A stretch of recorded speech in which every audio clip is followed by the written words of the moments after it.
The Irish trio of Shane Lowry, Padraig, Harrington and Paul Dunne produced a mixed bag on day one of the Nedbank Challenge at Sun City in South Africa. Lowry's level par 72 left him trailing 5 shots behind Austrian giant Bernd Wiesberger, who posted a 5 under 67 in hot but windy conditions on the Gary Player-designed course. The Vienna-born Wiesberger also birdied his last to break clear of 4 players: Frenchman Victor Dubuisson, American Julian Siri, local South African hero Brandon Grace and Scotland's Scott Jamieson, tied in second with 4 under par 68s. Wiesberger, 32, earlier this year, captured a 4th tour title with victory in the Shenzhen International, and more recently, he returned to China to secure a share of 9th in the WGC HSBC Champions event in Shanghai. Padraig Harrington leads the way across a bridge on day one of the Nedbank Golf Challenge.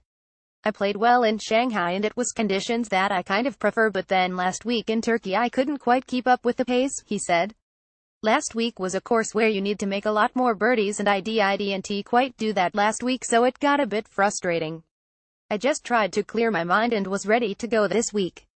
I had a lot of rest time. I just tried to focus on the time when I was working on my game and not get too much into the heat and conserve energy for the 4 days out here, and it kind of paid off today for me." Sweden's and defending champion Alex Noren had capped his round with an eagle 3 at the 10th but let slip, joining those in second place with a 17th hole bogey to settle for a 4-way share of 6th with a 3 under par 69. Fortunately, Noren managed to avoid any menacing crocodiles after an errant shot during a pre-tournament practice round came to rest nestled under the jaw of the huge sleeping reptile.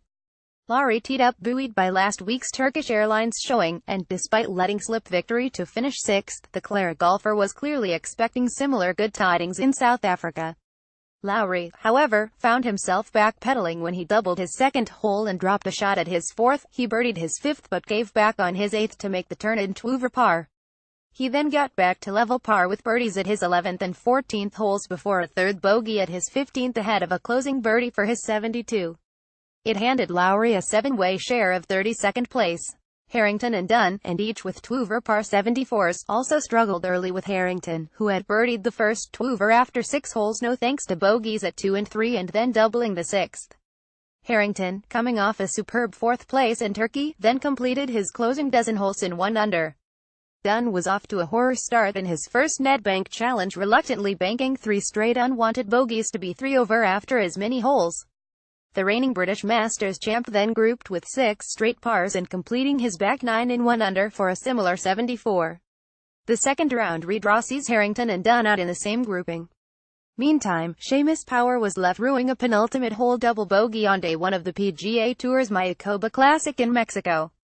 Power was 2 under playing the 17th hole when he was forced to take a penalty drop after a poor second shot en route to a double bogey 6 and a level par 71. Power had managed 5 earlier birdies and 2 bogeys in the event known as Mexico's Major. Fellow Irishman Graham McDowell, and winner of the event 2 years ago, was out in the second half of the draw. American unknown Patton Kizzire led the field with a 9 under par 62 and 3 clear of Ricky Fowler, who signed for a 65.